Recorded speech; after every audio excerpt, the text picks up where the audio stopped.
రాష్ట్ర అవతరణ దినోత్సవం సందర్భంగా హైదరాబాద్ రాజేంద్ర నగర్లోని ప్రొఫెసర్ జయశంకర్ అగ్రికల్చర్ వర్సిటీలో గ్రామానికి క్వాలిటీ సీడ్స్ కార్యక్రమాన్ని ప్రారంభించారు. ఎంపిక చేసిన రైతులకు నాణ్యమైన విత్తన కిట్లను యూనివర్సిటీ వీసీ ప్రొఫెసర్ జానయ్య అందజేశారు. 11,000 గ్రామాల్లోని 40,000 మంది రైతులకు సీడ్స్ అందించినట్లు తెలిపారు.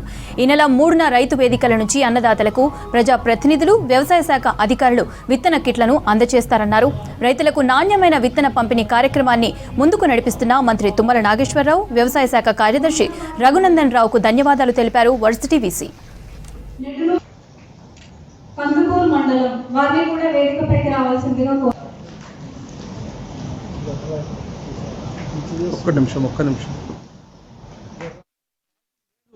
అధిక ధరలు.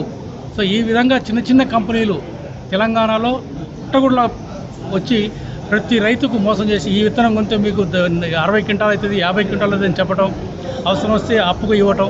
సో ఈ మోసాలన్నీ ఎక్కువ ఉన్నాయి. కాబట్టి వాటిని బారి నుండి రైతాంగాన్ని కాపాడాలనే ఉద్దేశంతో మేము ఒక ఫౌండేషన్ సీడ్ని శాస్త్రవేత్తల ప్రత్యక్ష పర్యవేక్షణలో పండించిన ఈ విత్తనాన్ని, మూల విత్తనం అంటే ఫౌండేషన్ సీడ్ని అన్ని పరీక్షలు చేసి ఈరోజు తక్కువ పరిణామాలైన తక్కువ క్వాంటిటీలో సెలెక్టెడ్ రైతులకు ఇచ్చి వాళ్ళు పండించింది మళ్ళీ తిరిగి రైతులతో పంచుకున్నట్లయితే వచ్చే 2-3 సంవత్సరాలలో ప్రతి గ్రామంలో విత్తన స్వయం సమృద్ధి సాధించుకోవచ్చు. ఇలాంటి నకిలీ కంపెనీల బారి నుండి కూడా కాపాడుకోవచ్చు.